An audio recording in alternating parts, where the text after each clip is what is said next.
Salut les filles! Alors aujourd'hui dans cette vidéo, je vais vous faire une introduction sur la chimie. Donc je vais vous dire comment va se dérouler cette vidéo. Tout d'abord, je vais vous présenter sur une feuille les différents chapitres qu'il va y avoir dans cette vidéo, bien sûr. Ensuite, dès que ce sera terminé, je vous citerai à chaque fois chaque chapitre en vous expliquant le chapitre. Je vais commencer ma vidéo. Donc voilà les différents chapitres que nous allons trouver dans ma vidéo. En premier, nous allons avoir qu'est-ce que la pâte chimie, parce qu'il faut bien savoir qu'est-ce que c'est. En deuxième, les différents types de pâtes chimo. Donc il y en aura 3, la classique, la soft et la effet. Un avertissement très important que je vous dirai, qu'on ne sait pas toujours, je pense. Et le matériel et le coin des astuces. Le coin des astuces, il y en aura, il y en aura 6, où je vous expliquerai différentes astuces. Et dans le matériel, je vous dirai ce qu'il vous faut pour une séance avec moi, en tout cas, pour une vidéo avec moi, donc un tuto. Et je vous expliquerai ce qu'on peut faire après, donc ce qu'il nous faut pour après avoir fait notre, j'ai appelé ça une création. On va tout de suite commencer par qu'est-ce que la chimo. Donc la chimo, c'est une pâte polymère, c'est-à-dire que c'est une pâte qui durcit grâce à la cuisson. Elle est achetée en pâte dans les magasins de loisirs créatifs comme Cultura ou des sites ou blogs. Sachant que dans ces sites ou blogs, on peut aussi acheter des créations déjà toutes faites, mais je vous conseille vivement, et c'est pour ça que j'ai fait l'introduction, de les faire vous-même.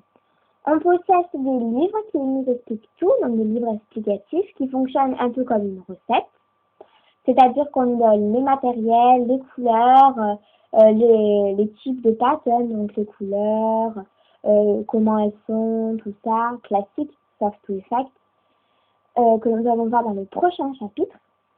Et ensuite, on nous explique tous comment il faut faire. Et enfin, il existe plusieurs accessoires, on va dire, comme des plumes, des perles et des breloques qui peuvent être rajoutées sur votre support qu'on entamera au chapitre matériel, donc le chapitre 4, et des breloques qu'on peut mettre sur la création après la cuisson. Le deuxième chapitre, les différents types de pâtes. Donc, comme je vous le disais, il y a la effect, la soft et la classique.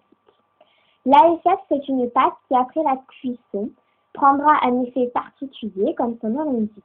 L'effet est marqué sur l'emballage, je tiens à le préciser. La soft, comme il faut beaucoup malaxer la pâte chimo et la chauffer pour qu'après elle puisse prendre n'importe quelle forme, avec la pâte soft, on pourra accéder à cette souplesse, j'appelle ça comme ça, plus facilement. Qu'avec la pâte classique, l'autre type de pâte, on mettra plus longtemps, comparé à la pâte soft, à obtenir cette souplesse. Elle sera toujours un peu dure, mais elle est conseillée si vous faites des moulages, pour pas qu'elle ne se casse après le démoulage. Ensuite, les avertissements. Donc c'est plutôt l'avertissement, c'est de ne jamais laisser trop longtemps la pâte chimo au four uniquement, ni micro-ondes, ni tout ce que vous voulez, uniquement four. Donc vous pouvez le mettre à 110 degrés environ à peu près pendant à peu près 25-30 minutes, 30 minutes grand maximum. Donc ne pas la laisser trop longtemps car étant une pâte quand même chimique, d'après on dit que le marchand, le fabricant, a enlevé tous les produits chimiques et toxiques de cette pâte, d'après Internet.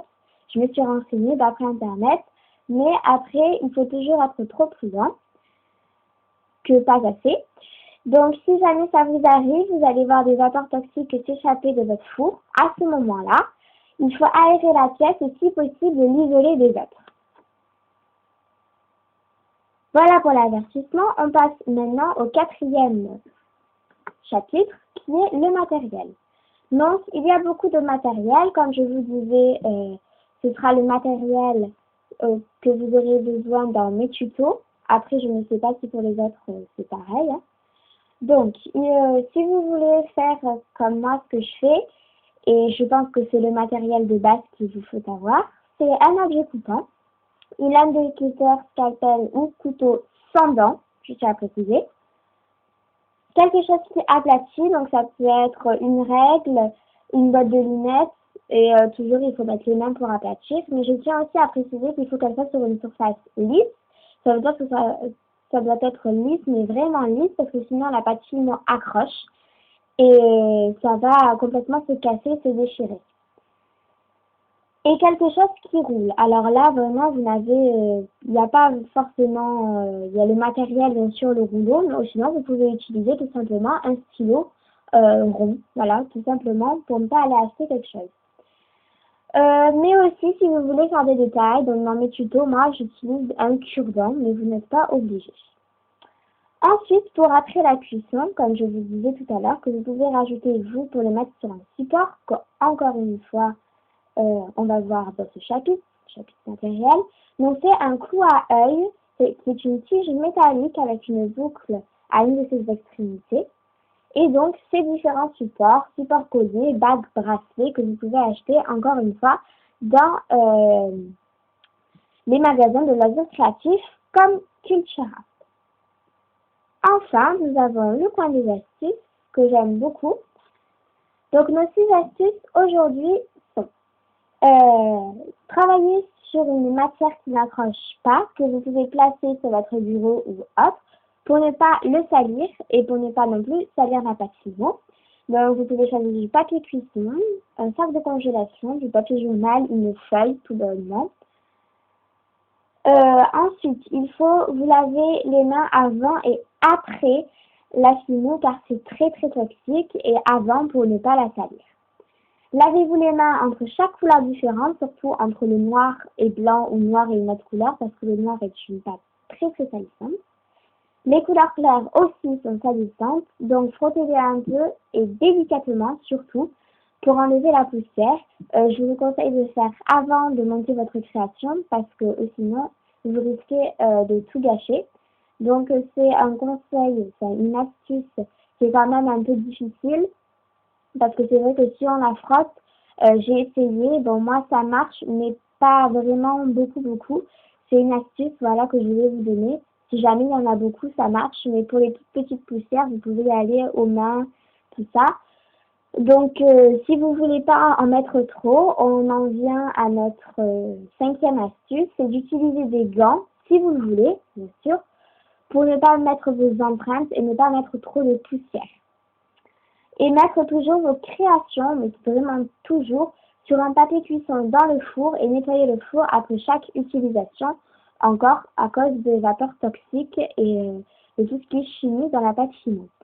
Aussi, c'est au niveau des créations, de les mettre, plutôt la pâte fimo, de la mettre toujours pour la conserver dans un endroit chaud, pas vraiment très froid, un tiède on va dire, voilà, et de la recouvrir. Et de ne surtout, parce que la pâte fimo, en fait, vous pouvez la mettre où vous voulez, on pourrait dire le froid, le chaud, ça y fait rien. C'est surtout la poussière. Et si elle prend trop de poussière, après, elle sera vraiment plus bonne, ce sera vraiment moche. Donc, c'est pour ça qu'il faut bien les protéger, les mettre dans un tiroir ou quelque part, dans quelque chose où elles seront bien protégées. Et vos créations aussi, si jamais vous les utilisez pas, de faire attention parce que quand c'est cuit, c'est dur et ça peut être aussi cassant. Donc, il faut faire attention de ne pas les faire tomber. Donc voilà, on a terminé cette vidéo. J'espère qu'elle vous a plu. Je vous remercie d'avoir regardé ma vidéo. J'espère que mes explications ont été claires, que vous avez bien tout compris. Ou sinon, laissez un commentaire. Je me ferai une joie d'y répondre et de vous aider. Merci aussi, encore une fois, plutôt de regarder ma vidéo. Je suis vraiment très contente. Si vous voulez vous abonner, allez-y. Si vous voulez laisser un commentaire, vous pouvez. Et si vous voulez un tuto, il n'y a pas de problème. Je suis tout à fait à votre disposition. Et encore une fois, j'espère que cette vidéo vous a plu et vous remercie encore et encore une fois du visionnage de ma vidéo. Je vous laisse les filles, on se retrouve pour une prochaine vidéo. Bisous!